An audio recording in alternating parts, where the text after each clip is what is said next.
Hey guys, welcome to the workshop. So in today's video, I'm going to show you how to make this really simple peg ledge shelf. So stick around.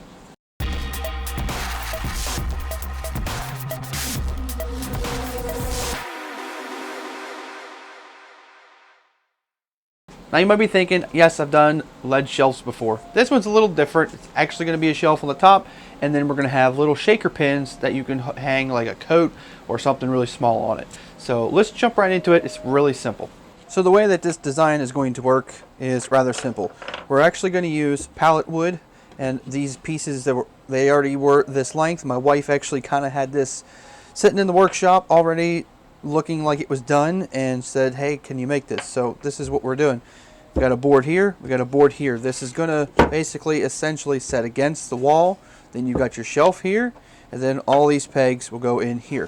So the key is we're going to go with 4 of these shaker pin pegs, and it has a recess in it. So this recess needs to be put into the wood, which means we've got to drill different holes, put these into wood and glue them.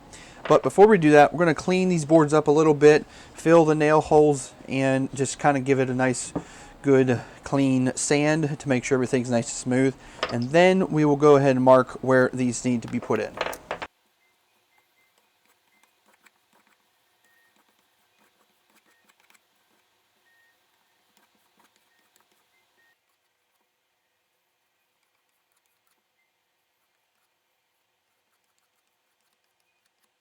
So once my wood filler had dried up, I decided to run it through the surface planer just to give it a nice clean coat and get that filler residue off of there. But you can most certainly just sand it as well. But like I said, then just want to go over everything with a nice sanding. This was 220 grit using this palm sander, and it turns out really good. You can just sand by hand as well, or you can leave it as rough as you'd like.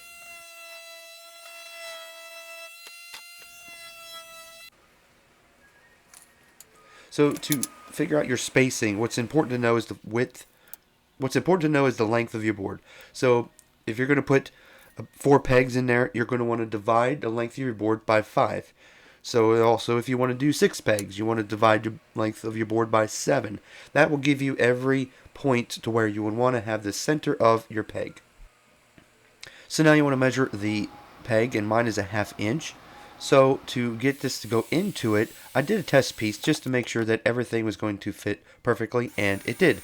And then I continued to go ahead and drill out all of the different holes. So if you don't have a drill press, you can most definitely do this all with just the drill, but it is much easier because you can get a nice straight line with the drill press. And a little tip, when you're going to glue something, put some masking tape behind the part. That way you don't have glue squeezing out, sticking to the table, or just dripping off of it.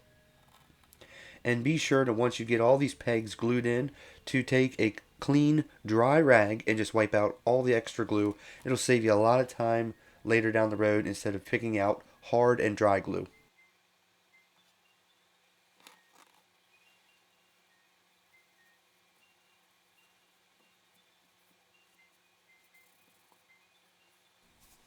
So now on to attaching the top piece, and to do this I'm going to use a couple clamps just to hold it in place while I drill the holes for the screws. And for this, since it's not really something that's going to handle a lot of weight, I did decide to just use plain drywall screws. Now I've got this really cool bit that you can flip the end around. I'm going to leave a link in the description of this video to this product. It's made by Montana Brand Tools. They're a really good brand, really good company, and I suggest you go in and check them out. And as you can see, it's simple to use, really saves a lot of time. Now I've put about 4 to 5 different screws on the top just to hold it on nice and sturdy.